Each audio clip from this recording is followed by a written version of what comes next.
Flat Earth Dave, welcome to the show. Welcome to Become Your Own Superhero. Thanks for having me. Glad to be here. I love the name of your show. So here we go. Well, I love the name that you've given yourself, Dave, because people are going, hang on a second, Flat Earth Dave, does that mean? And then I'll allow you to fill in all the blanks. That means the earth is flat. Now, when I say flat, flat is not a shape. Okay. Wait, flat's not a shape. Flat is a description of level and horizontal. The earth is 70% water, they tell us. I think it's a lot more because it's a lot bigger than they tell us. And that water is testably, measurably, observably, scientifically, provably flat. So there is no curvature. So flat is the plane of the earth. Hills and valleys, absolutely. Mount Everest, the ocean trenches, but everything else on average just lays out flat. Water lays flat. And people have such an amazing reaction to this. They get this guttural, like, you're an idiot, and they won't look. And the funny thing is, people that fight the flat earth is they're the people that don't know their own model, right? So when you mention flat earth, what comes in your head? This comes in your head. Oh, a disc in space. This was put into your head by the Flat Earth Society. The Flat Earth Society is a disinformation website that Google will be happy to serve up to you if you search flat earth, right? This is the mixing of two wrong models, a globe model in infinite space, impossible. And we can get into that. And a flat disk, which we don't think we are, floating in infinite space, which we don't think exists, right? And then anytime any mainstream media does an article, oops, I get rid of that, does an article that they always use this disc. A picture like this. No flat earther believes this. This is ridiculous. This is why people have this reaction. Oh, you're so stupid, because you've been programmed into thinking something flat earth is that it isn't. And you've also been, I don't know if you want to call it programmed. You were never taught to question your globe model. Like when I was, we talked a moment before the show, and I said, where are you on the scale? You're like, you're over the ice wall, if you will, a little bit. But when you ask people that defend the globe anything about it, they don't know anything. Like, do you know the circumference of the earth? Maybe because you've been looking into flat earth, you might know it, but the average person doesn't. Take a guess, I thought it was like 18,000 miles or something. Close, 24,000 miles. 24. 24 one for every hour of the day, right? Yeah, basically 24,901, right? So keeping that in mind, how fast is the earth spinning at the equator? Now, if you didn't know, you should be able to figure it out. But most people don't even know how to really do thinking math. I call that thinking math. So how fast is the earth spinning at the equator? If it's 24,000 miles around. Well, it's 1,000 miles an hour. 1,000 miles an hour, because you just reverse engineered that from some information, but most people can't even do that, right? And then the diameter of the earth, the circumference of the earth, we just talked about the distance of the sun, the size of the sun. These are things that people just don't know. And then if they do know, I'm like, how do you know? Like, well, a guy in a bow tie told me, right? So, but you never confirmed it. Right. Now, David, I've watched a number of your interviews, and one thing that's been so fascinating to me, like if you'd asked me 2 years ago about this, I would have laughed in your face. But like a lot of things in my life, the conspiracy stuff ends up being proven true, right? I was at a wonderful buffet here in Mexico late last year called Escaret. It's a wonderful place you can go and stay, and they've got this world-class buffet. And I was standing in line with about half a dozen people between 16 to like 60 boys and girls, and I said to them, what's the most nutrient dense and bioavailable food on the planet? They all agreed that crickets was that food, right? Bugs, which we can talk about another time. But and they were willing to put money on it, which I found so fascinating. And so when people are watching this, and they're probably immediately triggered, like I certainly was, and I know you probably were when you first got into this, there's people thinking, who is David Weiss when he's at home? And I would love to ask you a couple of questions about who you are as an individual to help people understand where you came from, and to have an idea about the kind of person that you are and where you're at in your own head. So who is David Weiss when he's at home? I'm a father. I'm a husband, boyfriend, whatever you want to call it. I'm a normal American. I hate saying that because I'm not like the other normal people, because normal people, if you take the majority of the people, they're literally zombies, wearing suffocation muzzles on their faces. I went to college. I worked in corporate America. I started my own business. I left my own business, and now I'm talking to people like you. And what have been the repercussions from a lifestyle point of view of you publicly coming out as a flat earther, for lack of a better word? Yeah, it's very interesting. You'll definitely lose some people in your life, but that's only temporary, in my opinion, because many of them are coming back after years. They finally start looking into it, and they're like, "Hey, Dave, you mentioned when I got into flat earth 2015, 2014, 2015, somewhere around there. You mentioned flat earth to somebody, and immediately they laugh at you, point at you, make fun of you, and tell you that you need psychiatric help. But now you mention flat earth to somebody, they go, I heard something about that. I have a question. How does this work? Right? That's good. Right? Don't believe the earth is flat. I don't believe it's flat. I know it's not a ball. And if the best way to describe it is flat, level, stationary, non-moving. And that is scientifically provable, as opposed to infinite, fictitious, and scientifically impossible space. It doesn't exist the way they tell us. It's actually scientifically impossible when you actually use your mind to think about these things, which they don't teach you how to do in school. So back to the question, who am I? I'm just a normal guy. Lost some friends, gained a lot more friends. I always wonder, what do I call people that are sleeping and just believe everything on the news? I call them normies. It's not a derogative phrase, although it's kind of weird. I would never want to be a normie. And I observe people, like in social gatherings. What are they talking about? Weather, sports, politics, topic of the day, and that's it. There's really nothing else. And, then when I get together at like a flat earth conference, like we're having one in February, the next one in October down in South Carolina, every single person there, hundreds and hundreds and hundreds of us, is literally your best friend. You have so much in common, and there's never a moment of not having something fascinating to discuss. Fascinating. This world is the most amazing place, and the goal of education and government is to make you not see it and make you just be a good little worker slave. Go to college, take accounting and managerial accounting, and take marketing and all these other things, and then go work in corporate America and be a slave for the corporate system, versus use the other 90% of your brain that they tell you that you don't use. Connect to nature, connect to higher source, expand your conscious thoughts, know where you are, know who has control over you, which is nobody, and manifest a world, without lack. There is no lack in this world. They just want you to believe in shortage and scarcity, and we're running out of this, we're running out of that. It's all nonsense. It's all fictitious.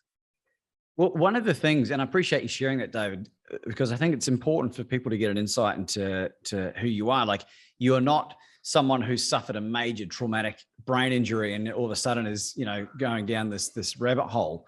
My own experience of doubting what is known as like the mainstream was when I had 20 medical experts with more than 200 years combined medical training tell me that I had an incurable autoimmune disease. And I fixed it with knowledge that I acquired off a simple interview on YouTube. And that started this, well, what else are they wrong about? So naturally, I've become quite skeptical when it comes to being told something so matter-of-factly. The thing that I find so interesting about this flat earth culture and the people that are debunking all these videos is how vitriolic and mean the people are that are trying to debunk that something is so fundamentally simple to them that it's an absolute no-brainer that the world is round as we've been told, that they have to attack. And in my experience, David, is that when people start to attack, it's an insecurity that they're operating from. So there's something in there. And I wondered if you might be able to expand on that at all. Yeah. So what you'll see after this post on YouTube is you're going to get, I have dedicated trolls that follow me everywhere, and they'll come in, they'll say, Dave's a scammer. He's trying to sell you a $3 app. The Earth is not flat. It is a globe, scientifically provable, but they never offer a single fact.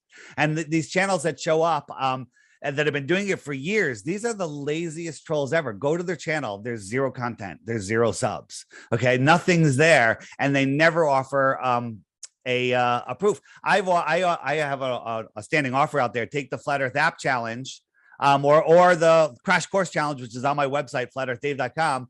And if you can watch the first 3 videos on that playlist, or watch the videos on the app for 2 weeks, the featured video, and come up with 1 globe proof after that, I give you 3 Bitcoins. Okay. How many people have attempted this? Very few. But the globe trolls will come out there with nonsensical arguments, and that they actually, I have to thank the trolls, because their stupid arguments inspire us to make even better and better videos exposing these nonsensical things. On the app, there's a button under the web button. There's a debunking the debunkers. So when you Google Flat Earth, you get all of their propaganda videos. Well, if you see one that's like, oh, top 10 reasons, if you search top 10 reasons the Earth is flat, you're going to get top 10 reasons the Earth is a globe, right? Because that's what they're going to feed you. And you'll get Professor Dave, who's not a professor, he's just a failed musician. And he will go through 10 straw man arguments, just nonsensical arguments. But to the non-thinking person, because of his sarcastic tone of voice and his professor name that he created for himself, people go, oh, well, I don't want to be stupid. That's it. Hey, if I could watch the sunset and then I can go up top of a building and watch it set again. That proves the Earth is flat. Or I can watch a boat go over the horizon. That proves that the Earth is flat. I mean, Earth is a globe. And then you don't think any further, but then we take those things and we break them down one by one, and we show you, actually, you're not seeing a boat go over the horizon. You're not seeing the sunset twice because you're up higher on a globe, right? So let's just show you one example here. This is so for those listening, best advice is to get on the YouTube. All right. Well, yeah, I keep forgetting. That's all right. So when you watch a ship, so, Bill Nye, the Lying Guy with the bow tie, shows there's a famous video of him showing a model, and he drags a boat over the curve and it disappears from the bottom up. If we lived on a ball, which is impossible, you would see that. But in reality, we see things due to angular resolution. So if you have an empty horizon, you can get your camera, you can zoom in. And when you zoom in, you're basically increasing the angular size. And all of a sudden, you'll see there are boats out there. There is land out there that you can't see. And that's just because of the angular resolution limits of your eyes. And you don't understand perspective. Something in the distance is smaller, but something small, like a tiny little wave in the foreground, will block a whole ship or a whole skyline or a whole mountain. And then you'll interpret that as a horizon. So, we break down all these things. We don't just go, they're lying. We show you why they're lying. The globers will come and go, flat earthers are stupid. They just insults and straw man arguments. They have nothing else. So, and that's the thing that I found so fascinating about when you were going through. It's not, you never attack, that I can see at least, is that you've got a pretty good explanation for all of them. One of the ones I find so interesting, David, is the curvature of the Earth. And so for every mile or kilometer, however you want to operate, what is the supposed drop in the curvature of the Earth that we need to take into account? So when you say this equation, now people are freaking out. All right. And then you say it's 8 inches per mile squared. Either they short circuit because they don't it's too hard for me. It's the simplest equation ever. I'll explain it. It's very simple. But then they'll also argue, well, that's not the real equation because 8 inches. If you're standing on a ball, right, which we are supposedly, your feet are horizontal to the ground below you. If you drew a line out directly from below your feet straight out, the Earth is going to curve away faster and faster over distance because it's curving. It's not a slope. It's just, it's not a ramp. It's a curve. So the first mile, there's 8 inches of curvature. 1 mile times 8 inches, 8 inches. 2 miles is, you have to square the miles because it curves faster and faster. So 2 times 2 is 4 times 8 is 32 inches. 3 miles is 6 feet. According to globe math, 6 feet, right? At just 3 miles. So a 6 foot tall person standing at the edge of calm water should not be able to see the surface of the water beyond 8 miles. Not beyond 3 miles, sorry, because that it's dropping below a physical horizon, right, on a ball. But the truth is, we can take our super zoom cameras, or even at that distance, our naked eyes, and we can see the surface of the water from much, much, much farther. You know, at 10 miles, there should be 66 feet. This is the one thing that got me. When I finally agreed to look at flat Earth, basically just to debunk it and prove the globe, I kept seeing all these videos of people zooming in on boats that supposedly were over the curve. And I said, you know what, I got to do this. And back then, that's when Nikon came out with the P900, and which is a super zoom camera. And I went down to my beach. I literally sat in the water. You know, my camera is maybe a foot or two over the water, and I zoomed in on a buoy, which was over 10 miles away. Well, there should be 66 feet of curvature, 66 feet of curvature. And I was like, wait a minute, something's wrong. This can't be true. Maybe the curvature formula is wrong. And so I went to the debunking sites. The first thing they say about 8 inches per mile squared is it's not a circle, it's a parabola. And that is absolutely true. After 1,000 miles, it starts getting a little inaccurate. There's basically three different curvature calculators. And under 1,000 miles, they're all within feet of each other. They're all within, less than a half of a percent of accuracy. It's only when you get out farther than that, but you can't see 1,000 miles. Okay. You can't see through the thickness of the atmosphere. So the other argument they have on the debunking website, and I went to the debunking website because I didn't want to be going just to the flat earth side. I want to hear the debunking side. And this one, which is Metabunk, which is just a guy, Mick West, who is basically a paid disinformation agent. He says, well, when you're on the ball, when you're examining something, you're halfway down, the hump is between you, and it's halfway down the other side, which is absolutely ridiculous. But I'll give it to him. Okay, so there's only 33 feet of curvature. How come I can see that buoy? How come I can see that buoy if it should be behind a wall of 33 feet? Then they come back with, well, it's refraction, right? It's refracting up. So one time, a bunch of years ago, this guy named Joshua Nowicki took a photo across Lake Michigan of Chicago, about 50 miles away. And it was on the news, and the weatherman said, it's a mirage, right? Because it would be below the curvature. They admit that the whole city would be below the curvature. So they said it was a mirage, and they came up with this wild explanation. When you see a mirage, mirages are wavy. Sometimes they're upside down. That's called a fata morgana, right? But a couple of our guys went down to Lake Michigan, got on a boat, said, okay, clear day. We can see Lake Michigan. They put their camera on it, and then they went 50 miles across the lake, keeping the city line in the camera the whole time. Okay. Well, if it was a mirage, it would have to disappear. It would have to morph out. It would have to come up over the horizon at some point. It didn't. It was there the whole time. Okay. The amount of curvature, the tops of those buildings should be below the curve. But this is what I find so interesting. Like, why would people want to lie? I know you get asked this question a lot, Dave. Why would people want to lie about our current existence on such a grand scale? Great question. And there's a couple things. One, they're hiding God. But if you don't want to go with that, they're hiding more land. If you don't want to go with that, it's all about control. Think about this. If you had a pet tiger and you had him fenced in your yard, 1/4 of an acre, he's probably going to walk the perimeter a lot, wonder what the heck's going on, what's beyond there. Okay. Then if you put him in a safari park that was 500 miles around, and you put him in the center of the park, one day he's going to find the fence. If he goes that far, he's going to see the fence. He's going to be like, he's going to turn around. He's going to go right back into the park. But you put a human in that park, when he finds that fence, what's he going to do? He's never going to stop thinking about that fence. He's going to want to go over there. I don't care how big the park is, right? So what if the world was set up in a way where they're hiding more land, okay? They're hiding more land. So if, what do I mean by that? So for those of you that are new to flat Earth, the world they tell us Antarctica is at the bottom of the globe. It's a continent at the bottom of the globe. It's about 10 to 13,000 miles in circumference. But nobody has been able to circumnavigate Antarctica. Last person did it was Captain Cook. It took him 3.5 years. He went over 60,000 miles. Well, if the equator is only 24,000, how the heck is that 60,000? Right. And the way it is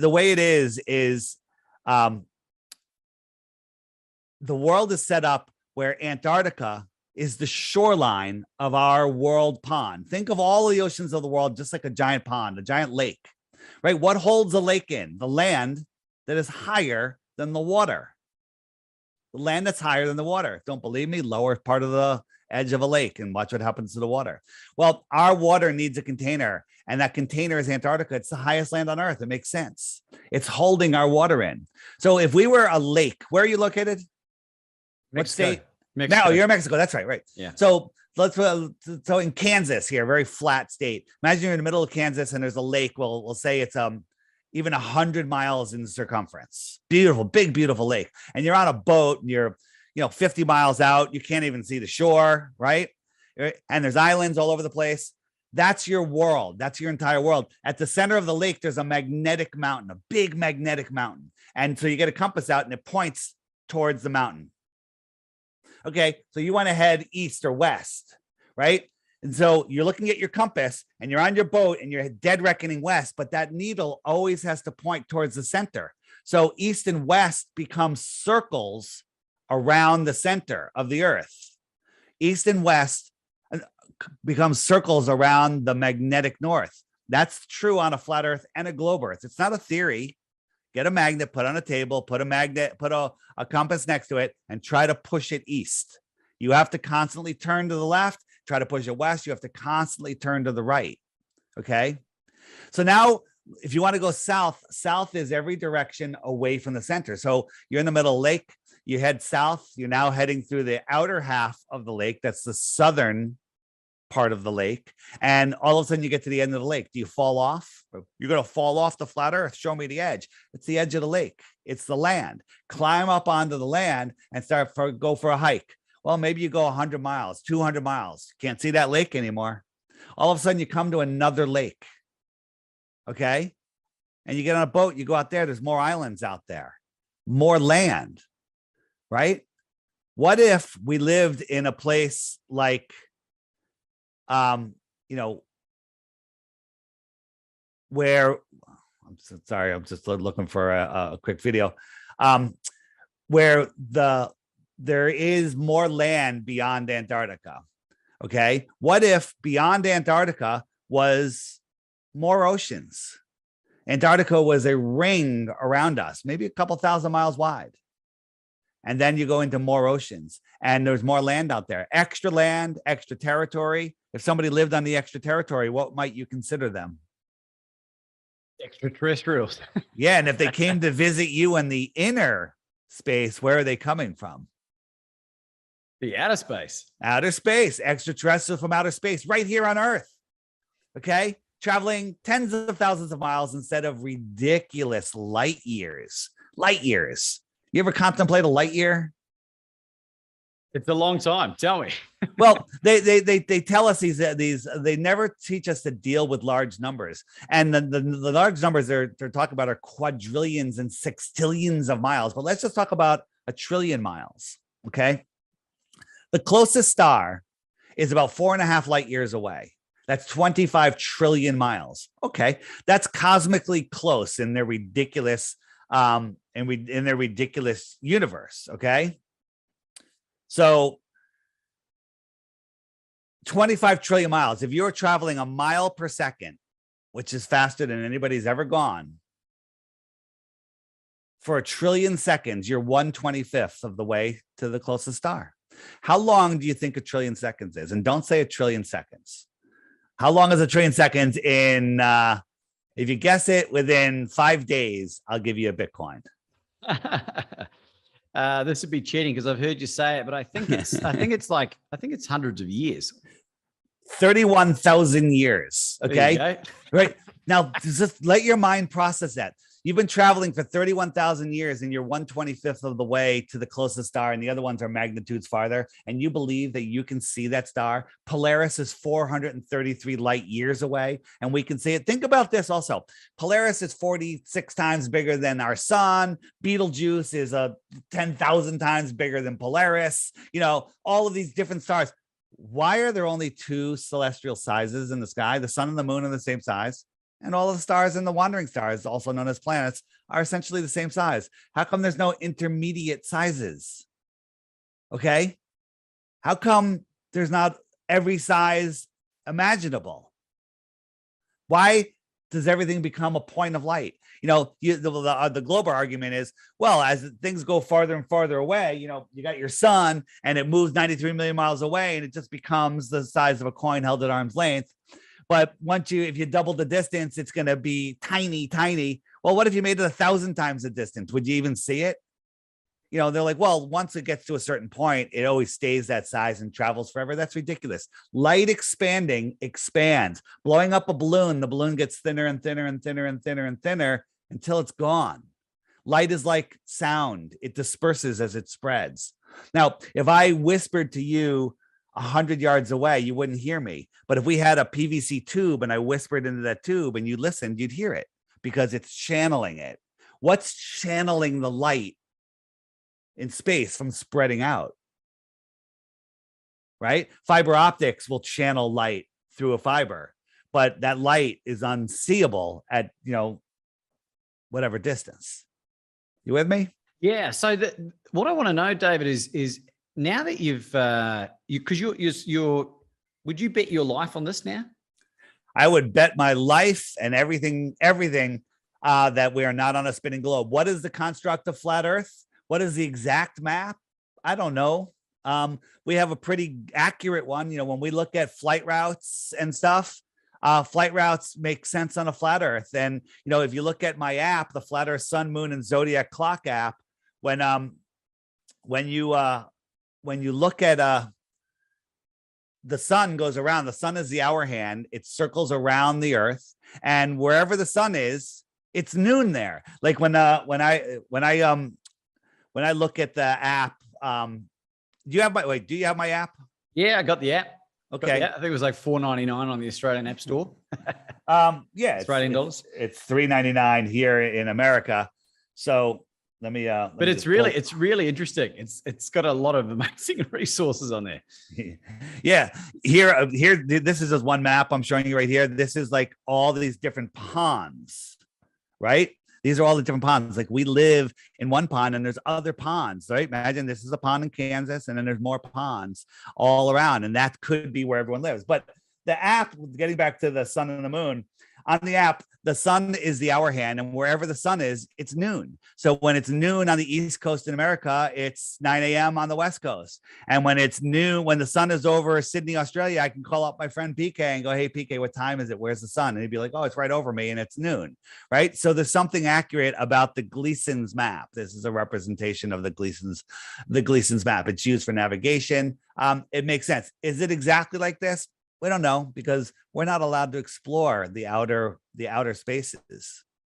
Well, one of the videos I watched the other day, might have been with that Professor Dave, which is very misleading because he's not a professor at all. Right. Is there was a flight from Argentina, maybe Buenos Aires to Australia. So it did fly across. Like there is a flight route, which I know was one of the areas of contention. Have you seen this? Which route? Which flight were we talking about? It was a I forget which airline it was, but they supposedly had a flight from the bottom part of South America across. They didn't fly directly over the Antarctica. It cut across, which was out of alignment with I think some of the stuff that I've seen. So think about this on a globe. You got your northern hemisphere at the top and your southern hemisphere at the bottom, and you have your equator right around the middle. So if you were a pilot and you can pick any random number, any combination of any two northern locations, right? Anywhere, whether it's London to New York or Japan or whatever, would you ever need to go below the equator to get from one northern location to another northern location? Wouldn't have thought so. Absolutely not. And no plane ever does. They all stay in the northern hemisphere. Well, if you had those, whatever two airports you picked, the latitude and longitude, pick the mirroring southern latitude and longitude. And would they ever need to come into the northern hemisphere to go from a southern location to a southern location? The answer is no, but they do, right? There's many, many, many the long distance flights that cross into the northern hemisphere, right? And this is what, the only argument Globers have, which isn't even an argument, is the lights in the sky that we call the stars, which no one has even proven what size they are, how far they are, if they're even physical. We can scientifically prove that the distances and sizes they tell us are impossible. So we know we know something about them. But the southern flights make absolutely no sense. I was gonna make a point, I lost it. The southern flights make absolutely no sense. Oh, here's the point I was gonna make. Going from Santiago, South America, Chile, to Australia, the shortest route would be right across, right around Antarctica or even over Antarctica, but we're not allowed to fly over Antarctica because it's too dangerous, which is nonsense. They go all the way up into North America. Sometimes they go all the way over to China, and then they go down if they're going to Western Australia, which makes no sense. But on a flat Earth, it's a straight line. If you want to go to Western Australia, you go from Santiago across the United States, Alaska, Japan, Singapore, and it's a straight line if you look at it, right? And then there's also a book that anyone can go. It's free online, a PDF. It's called the 16 Emergency Landings That Prove Flat Earth. And those flights where there was an emergency, medical emergency or whatever, they had to land, and they went like 1,500, 1,000 miles out of the way to go to an airport, according to the globe, from where they should have been. But if you look at it on a flat Earth map, all of the landing sites were right on a line in between. If you draw a straight line on a flat Earth map between the origin and the destination, they're all landing there. These actually prove flat Earth. But here's the problem. All the work has been done for you. All of the news articles, all of the flight routes, all of the flight information, all of everything that happened. It's all put together in each paragraph, each chapter of this book. All the work's been done. Now, the only work that you have to do to understand that these actually prove the Earth is flat is read the book. But most people won't even do that. People are lazy. My co-host Jaron from the Jaronism channel, he always says, if you want to be rich, somebody told him this, if you want to be rich, just invent something that'll make people lazier. Okay. Because like DoorDash, like here, a fast food delivery service, right? Whatever will make people lazier, people will gobble it up. People don't want to think. Here's a question. Let me ask a question. Belief is the enemy of knowing. You believe people, not you, believe they live on a globe because they've never done any research, right? We have to take things on faith and believe them, or we'll never have enough time to do anything, right? Where do I live? United States. Where in the United States? Was it Kansas? I told you Connecticut earlier. Connecticut. Sorry, my apologies. So is that a belief, or do you know it? It's absolutely a belief. I've got no way of verifying that, right? You could go online and then find me and then find my friends and look at their friends and like, oh, these are all places in Connecticut, and I found his high school. Here's his yearbook. All right, now you know. But that takes time and effort, and that's basically not important enough to you. And people say, well, what difference does the shape make? I still have to go to work. Well, you're in a jail. You're in a prison. Somebody's stealing your life. Somebody's stealing your power. Somebody is hiding your abilities, hiding abundance, hiding freedom, and you don't care? You don't care? The shape of the Earth doesn't matter. It's what they're doing, what they're hiding from us. They don't want us to know that our thoughts create our reality. Everything you have in your life is because of the way you think. People that are like, oh, I'm gonna just living paycheck to paycheck my whole life, and I'm gonna, I'm gonna grow old and I'm gonna get sick and I'm gonna die. Well, you're creating that reality because they're programming you into believing that's what happens. That I'm gonna get on. I have medications for my whole life, and then when I get old, eventually I'm going to die of cancer or whatever. You're creating that reality. They don't want you to know that your thoughts manifest the world for you. Amen, That's brother. why. Yeah. That's why. I agree. I agree with wholeheartedly with regards to, anyone that's heard of Joe Dispenza and visualization and vision boards. Like, I have created this life that I'm living now, which is on to other people, is extraordinary. And I get to have these amazing conversations. And what I'm keen to know, there's so many wonderful interviews and resources of you going into a lot more detail online, Dave. But what I want to know is what are some other conspiracy theories that you bought into that have since been debunked that just blew you away, that are at front of mind? Are you asking what conspiracy did I believe in? What did you used to believe in that was like you put your life on it, then you found out the truth and through your own experience and you witnessed it firsthand that totally shifted that paradigm? I don't know. And I'll give you an example, right? Like, so for me, I watched an interview on Joe Rogan's podcast in 2017 with Sean Baker, who is he's in his mid-50s now. He's an orthopedic surgeon who cured his autoimmune disease by eating just basically beef, salt, and water. And he still lives that way. And I remember watching it for the first time, getting angry at how stupid it was. And I was like, that's bullshit. That's absolute bullshit. Well, fast forward a year later, here I am doing it. And then I transformed into this ultra marathon running machine, best mental health, best libido, like totally blew my mind. Ended up having perfect health markers because I've been tracking all this stuff for 10 years. So for me, that was my paradigm shift. The fact that meat was evil, right? Meat was bad and causes cancer. So I thought your question more was what conspiracy did I believe? And then it turned out that the conspiracy was nonsense. All things like that, I thought veganism was the cure for everything. And not that I was ever a vegan, but then I found out that everyone has their own different needs and stuff. And, the vegans get very upset. I don't like talking about it because it's everyone's personal journey. I believed for most of my life until 2014 that we were random acts of mutations and that there was no creator. But once you understand what this world is, there's a creator, right? Who that creator is, that's your own personal journey. But this place is intelligently designed for us. I believed that vision boards are so stupid, right? And finally, after I think maybe it was Dispenza, convinced me to make a vision board. So I made a vision board. I made it and I put stuff on it. And I put all the stuff on it. One of the things I put on it was I wanted to be the CEO of my own company. I'm working in corporate America at the time. I want to be the CEO of my own company. And I giggled because I don't even know what a CEO does. And how the hell am I going to start my own company? Right. I have no idea how to do any of that. You never taught about entrepreneurship or anything in school. So I kind of put it away. And then 5 years later, I found myself in my office late one day, balancing out the books on a couple jobs. And I just said, wait a minute, I'm the CEO of my own company, right? It just happens, right? And it's not that, but you can't just put stuff on a vision board. You have to feel your way into it. Your feelings create your reality. So if you say, I want $1 million.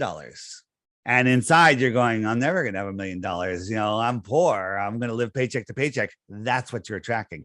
Here's the biggest conspiracy of the world. The universe, which I like to call the Earth system, the living Earth system, is conspiring to deliver every thought you have to you, good or bad. Whatever thought you have, it is conspiring to deliver that reality to you. You actually have it before you see it. It's just manifesting. And your thoughts, you are your biggest enemy, right? Is that, am I saying that right? You're your own biggest enemy. Because your thoughts hold things away, right? Your thoughts hold things away. The old saying, don't put the cart in front of the horse, right? Mm-hmm. Am I dating myself with that? Don't put the cart in front of the horse. You absolutely have to put the cart in front of the horse. You have to, I don't want to say fake it till you make it, but that's actually a good sign, a good thing. Just believe it, take action, have faith, and allow. And then it comes. So you touched on a couple of things there that are really important to me, Dave, and talk about veganism. Like here's my fundamental truth, my core values and my belief. I don't honestly care what people eat. I want to know the truth so I can make an informed decision. And the same goes with this. And I feel that my own journey of transformation has made me way more understanding and empathetic to other people and their outlandish ideas that aren't quite so outlandish anymore. Has that been your experience? Ask the question again. Have you become a lot more tolerant or empathetic to looking at other people's perspectives since you've come to know about this? One thing I always say, I was just talking to my friend Alex Stein, and I say, when somebody has a problem and they're sticking it, throwing it at you, that's their problem. It's not your problem, right? Everyone has their own issues, problems, solutions, whatever.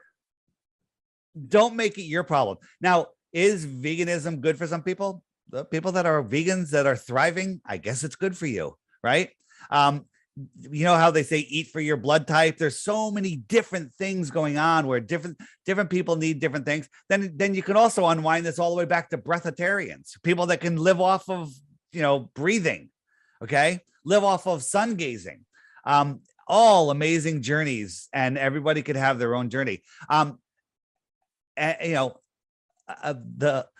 far as veganism, the one good thing, well, not the one good thing, is be kind to animals. Factory farming is horrible. It's horrifying. Horrible. Right? Horrible. I'm all for that, right? Be kind to animals. That's it. I mean, I believe that we are meant to eat all different things. So again, I hate talking about this because so many people get triggered. I am pro veganism for vegans. Yeah, it's such a fascinating, polarizing world that we've evolved into. Yeah, the last couple of years, right? One last thing. If I could find a good vegan meal at a good vegan restaurant, I will frequent that restaurant because I love a good vegan meal. But occasionally, I'm going to throw a steak on the Barbie. Well, here's a challenge. Is that how you say it down there? Steak on the Barbie? Here's a challenge for you. Find a functioning, healthy vegan that's not a real angry person. And that might seem like a sweeping statement. That's my experience. And it was interesting to find out that Amber Heard, Johnny Depp's ex, is vegan as well, which might explain. But when you Is she angry? Is she? I didn't follow that at all. My goodness. I mean, I haven't been following it a lot, but apparently she's a sociopath. But when you start understanding the science, the real science, the stuff that's not being distributed by the CDC or whatever, it makes sense why people have mood issues and are way more highly strung because they're not getting the key macronutrients, right? There's some biology behind that. And that's what I find so interesting about all these other ideas. It's like, I don't identify with any religious beliefs at all, Dave, but I've become very spiritual. Sure. Very spiritual. And maybe it'll evolve into something else. But just on that, don't forget what you were going to say. When you say religious experience, there's Catholics, there's Christians, Buddhists, Muslim, right? Yeah. Woo, going down. I'm standing on a balancing board. so all of these things, these are your humanizing the creator. You're putting it into something that you can relate to. They're all right if it works for you, as long as they all have the same message. You're the center of creation. And be grateful and, be helpful, be kind, have charity, pray, have faith, take action, and be good, right? It's all the same. Exactly right. And for people that, this is something that's made me laugh. Well, not because it's funny, because it's just mind boggling. People are always like, if what happened to the Jews during World War II in Germany, if that happened in my time, I'd never be one of those people. Well, what we're witnessing, certainly in Australia and Canada, is that's exactly what's happened. And it just shows you how easily manipulated people are. And I learned something recently, Dave, is that most adults, unless they're experts or passionate about it, comprehend life at a second grade level. It's 8 years of age. Don't insult second graders. Right. And well, if you ask me about Native American history, that's about my level of comprehension. Yeah. Because I haven't been taught it. Have you looked into Tataria mud flood stuff on the app. There's a couple buttons there. Check some of that stuff out. I mean, all of our history is a lie from the early 1900s and back. So in a snapshot, I have had a look at some of the stuff, but I don't want to go too deep for our audience because I know their minds are blown right now. Either way, what are some basic fundamental truths that you've uncovered about our history that you can share, in your opinion? Well, I mean, you're from Australia, I'm taking it by the accent. Born in New Zealand, half and half, but last 20 years in Australia. I just watched a video a couple of weeks ago on who built Brisbane. If you go look at, in Australia at Brisbane, these buildings were supposedly built when people had horses and buggies. A bunch of convicts lived there. This is stuff that we couldn't build today. There's Tartarian, for lack of a better word, because some people have an issue. Tartaria is only part of Russia, whatever. There was an advanced civilization here. Look at Angkor Wat's. You're in Mexico. You got all the pyramids down there.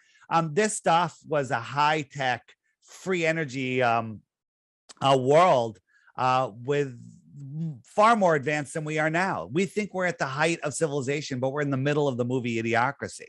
Right? Have you watched? What happened though? What happened? So there was a reset that happened sometime in the 1800s, we think, and whether it was man-made, God-made, who knows? And we know there was reset, and it buried much of the world in mud. And if you look, there's buildings with windows underground everywhere. Right? There's so much stuff underground, you can't believe it. There's tunnels crisscrossing this world. That we know of some of them, but we don't know of many. Like here in New York City, we have Penn Station. And in the 1960s, it was knocked down because it was this incredible building. And they said it was too hard to clean. So they knocked it down and built a crappy building instead. Okay. But in Penn Station, which is a major train hub, there's still tunnels today that they don't use. Like what? Wait a minute. When were these tunnels built? Where are they going? Right? There's tunnels everywhere. I personally think that there's tunnels connecting the outer worlds together, because if you built this world, right, and you make it difficult for the people to escape to go find the edge of the world because it just gets cold and dark, Antarctica surrounding us. But if you wanted to make a transport system, well, flying an airplane could be difficult for numerous reasons because weather and stuff. But underground, it's 50 degrees the whole way and there's no weather. And, you can build these tunnels. I envision all of these worlds being strung together with many tunnels. And there's so much stuff. But in the app, under the web button, hit Tataria, start watching that stuff. Or in the homeschool page, hit the John Levy section and just subscribe to his channel. Amazing. Every once a week he puts out like a 20-30 minute video. Fascinating stuff that gets your mind thinking. So again, all the stories of the Wild West here in America, it's all nonsense. It's all absolute nonsense. What financial resources or other resources do you require to go and prove in a way that is beyond any shadow of any doubt? Yeah, so we have two things. Well, the easiest one, I mean, not the easiest one actually, but this is one that could be done, is, they tell us Antarctica is a continent at the bottom of a ball. So you go down to Santiago, we get a bunch of people, we fly to that tip of Antarctica, we refuel the planes, we get 2 airplanes, we get scientists, teachers, flat earthers, globe earthers, and we get on these 2 airplanes, and one of them goes to the left, flies about 1,000 feet in the air, follows the shoreline. The other one goes to the right, follows the shoreline 1,000 feet in the air. And 6-7 hours later, they should both meet on the other side if the Earth is 10,000 miles, if it's 10,000 miles around, if the Antarctica. But they can't because it's much farther, and they'll never let us do it. They won't let us do it. But I have a simpler one, which we're actually working on doing. And again, it's for those of you that are new to this might be confusing, but I'll make it as simple as possible.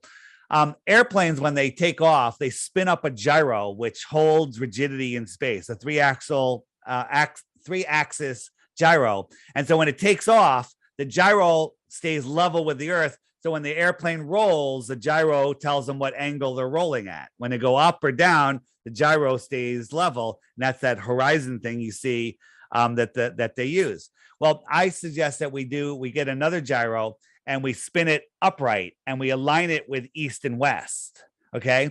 And so on the equator or south of the equator, we get a plane up, We line that gyro 3-axis gimbal, and we head directly east or directly west, just following the gyro, ignoring GPS, ignoring the magnetic compass.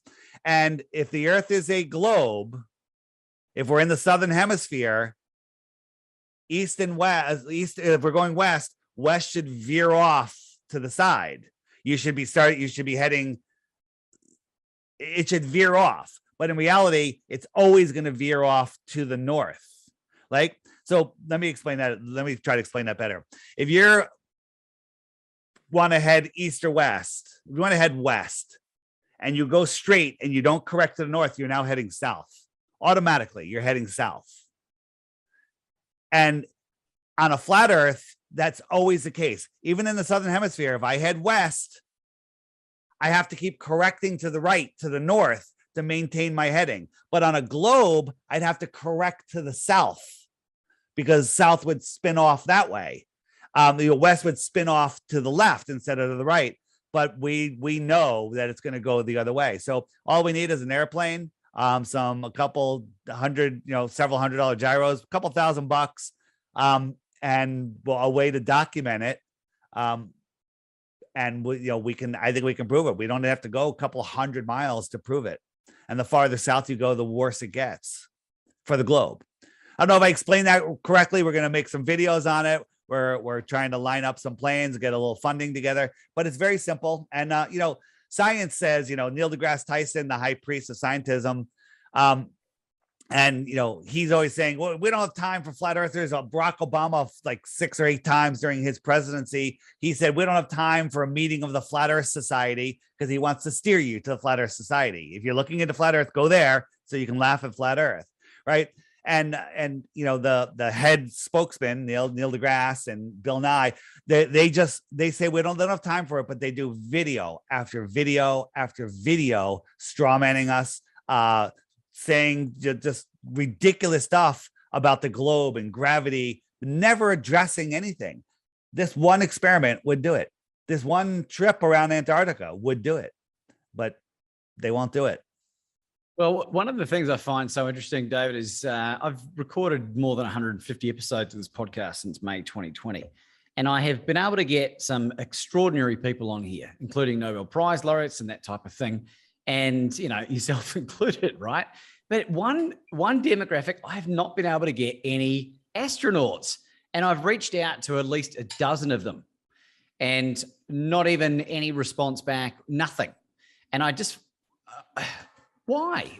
Like, a lot of them are motivational speakers now. And why are they burdened with the tyranny of like having to maintain this lie? Is that too much for them? Do you know what's going on there? Absolutely. They're all liars. And sorry about that, people. People are like, well, I know an astronaut. They're lying. They're lying to you. And the moon landing videos don't hold up as well as the movie Jaws holds up. Okay. They're horrible when you look at it. You can see they're hanging from wires. You can see that the spacewalks, they're either hanging from wires or they're in a pool. If you look at the International Space Station, we catch them on wires. We catch them using green screens. We see all sorts of stuff. We see horrible backdrops on the moon landings. Just garbage. You catch NASA lying once. You catch them lying once, and you can unwind it all the way to, we didn't go to the moon, no one's gone to space. On the app, I don't know if you found it yet, hit the web button, scroll down, and go to the rockets are balloons. Rockets are balloons, right? If you go to the rockets are balloons, you'll see how they fake all of these moon landings, right? So you go to the web button and you go down, faking space balloon rockets, and up come a whole bunch of videos. Watch those. Bye spaceman. Okay, all of that just shows you how easily they fake this stuff. And then if you watch it, like some of the recent stuff, Elon Musk's videos and SpaceX and Jeff Bezos, unbelievable fakery. They shot Captain Kirk into space, 94-year-old man, however, he's 90 something. They slingshot him into space. He parachutes down, slams into the ground, not a single paramedic or doctor, right? We have a kids' carnival here. We have to have friggin' ambulances, right? You have a road race, a swim in the ocean. You have to have friggin' paramedics. Nothing. No real reporters, just husbands and wives and Jeff Bezos and high fives. And this fat old man, Captain Kirk, comes out. He's fine. He just slammed into the ground so friggin' hard. It's unbelievable. Unbelievable. And just quickly, the Red Bull guy, Felix Baumgartner. Yeah. The footage, they did come clean and say that it was filmed with the fisheye lens. Is that right? Absolutely. Yeah. And when you look at at the space Red Bull space jump, when he opens up his door, there's not a fisheye camera, and you could see the horizon at the same level as it is when he got in it, when it was on the ground. So the camera behind the chair is at the same level, and the horizon is at the exact same level from ground and at 127,000 feet. Well, as you go up higher, you can see farther. The ball should curve away, but it's at the same level. And then the picture of the Red Bull where he shows the Earth, it shows this big curved Earth. But we took the picture, we zoomed in, we saw the lakes and rivers, and it's all New Mexico, right? New Mexico is now a third of the Earth. It doesn't work that way. Yeah, so it's a much smaller space than what it makes out to be. Yeah. Like as if I needed another thing to polarize the remaining circle of friends that I. Oh, so here's the thing. I was into all the conspiracies, the New York event, Connecticut, Boston Marathon. And I called that exposing the big three, because those things are so easy to expose for anyone willing to look.